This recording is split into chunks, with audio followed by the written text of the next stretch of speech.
சொல்லுமா. என்ன எல்லாம் குடுத்துட்டு எல்லாம் சாப்பிட்டீங்களா? சாப்பிட்டமா. நான் வந்து ஜூஸ் குடிச்சிட்டேன், நட்ஸ் சாப்பிட்டேன், ஃப்ரெஞ்சு கொடுத்த ஃப்ரூட் சாப்பிட்டேன், லஞ்ச் சூப்பர் அது சாப்பிட்டேன். தண்ணி மட்டும் கொஞ்சம் மிஸ் பண்ணிட்டேன். கொஞ்சோண்டு தண்ணி குடிக்க மாட்டீங்க. கொஞ்சம் ஓரமா நின்னு பேசுங்க. ஏதோ தண்ணி குடிச்சிடறேன். சாரி சாரி சாரி குடிக்கல. சாரி சாரி சாரி சாரிமா சாரிமா சாரி. நான் டைம் ஆச்சு. சரி நான் சீக்கிரம் வரேன். அம்மா ஓவரா பண்ணிக்கிறாங்க மாப்ள. மாமா என்ன வர போற வீட்டுக்கு விருந்துக்கு வர மாட்டேங்க. அங்க போற அண்ணன் வீட்டுக்கு இல்லங்க போன நேத்து அப்ப அக்கா கூப்பிட்டுச்சு, பெரிய மாமா கூப்பிட்டாரு, அவங்க வீட்டுக்கு போனேன் வந்தேன். சரி போனேன் ரைட்டு. ஆமா சின்ன மாமா பக்கத்துல இருக்கனே. சின்ன மாமா கிட்ட கிராஸ் பண்ணி போறோம். வான்னு விருந்துக்கு வாங்கிட்டா வரமாட்டேன். நீ எங்க கூப்பிட்டீங்க? வா வா மரியாமா வந்துரு. பாருங்க. இன்னைக்கு வேணாம், நான் இன்னொரு நாள் வர்றேன். வரேன்னு சொல்லு புள்ள வரேன். அவ தெரியாம சொல்ல. ஏடி நாளைக்கு நான் போறேன். எதுக்கு கண்ணை கட்டுறீங்க? கண்ணை கட்டவா? ஏண்டா வரவனுக்கு விருப்பம் இல்ல.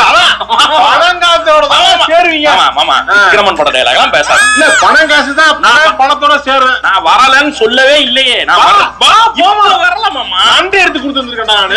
அண்டை எடுத்து கொடுத்துருக்கேன் வீட்டுல. நீ பழி வாங்குற கூப்பிடுறேன்னு எனக்கு தெரியுது. இல்ல மாப்ள தேவையில்லாத வேலை. சும்மா இருங்க. அவ்வளவு பாசமா அவர் எவ்வளவு எடுத்து கூப்பிடுற. சித்தப்பா நீங்க இவ்வளவு செலவு நண்டு நண்டு கடம்பா மீன் ஐயோ வவ்வால் மீன் எல்லாம் வாங்கி வச்சிருக்கேன். வவ்வால் பறக்குமா? பறக்காம வவ்வால்னு ஒரு மீனே கிடையாது. வாவல்.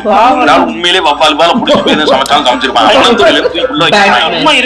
சும்மா காமெடி காமெடி பண்ணிட்டே இருப்பா அப்ப பார்த்தாலுமே. சரி வாங்க போ. அத்தை சமையல சாப்பிட்டுருக்கேன். ஏங்க அவ்வளவு பாசமா கூப்பிடுற. தெரியாம பேசாத. நான் ரெண்டு இதுல இருந்து போமா போமா. அத்தை சிக்கன் மட்டன் சமைச்சாலே இல்ல மீன் வாடை அடிக்கும். இல்ல நண்டு கிண்டெல்லாம் வாங்கி கொடுத்துருக்கீங்க. நீ பழி வாங்குறதுக்கு தான் என்னை கூப்பிடுற. ஆமா என்ன மட்டும் நேக்க தள்ளி விட்டு போயிட்டீங்க. எவனைய வீட்டுக்கு சாப்பிட வர மாட்டேங்கிறீங்க. நல்லா இருக்காதியா? நான் வரலையா? நல்லா இருக்காது. பிசினஸ் வச்சுக்கிட்டு இருக்காங்க உங்க. ரசம் கிடையாது, அதான் மீன் குழம்பு. அந்த லட்சணத்துல தான் இருக்கு அவங்க வீட்டுல சமையல். நான் அதான் தடுத்து நிறுத்துறேன். நீ லூஸ் மாதிரி உள்ள நீ மாட்டிக்கிட்டு எங்களையும் மாட்டிடுறது நல்லது இல்ல. வா கால நாள் விழுறேன். சாப்பிட வா. கிலோ பிரியாணி கூட வாங்கி போடியா. நீ வீட்டுல நல்லா சமைச்சு போட்டான்னு எல்லாருக்கும் போய் சொல்லிடுறேன். ஏன் வெளியே போய் சொல்றதுக்கா? கடலை வாங்கி போட்டான் அப்படின்னு சொல்றதா? சின்ன மாமன் பெரிய மாமன் மாதிரி அப்படின்றது. உங்க வீட்டுல சாப்பிடுறது தண்டிலிங்க ஐயா. வேணாங்க. நான் மட்டும் அனுபவிக்கிறேன். மட்டன் ஐஸ்கிரீம் சாப்பிடுறீங்க? மட்டன் ஐஸ்கிரீம் கிரியேட்டிவிட்டியான வீடு. வீடு வாங்கிருக்கான்.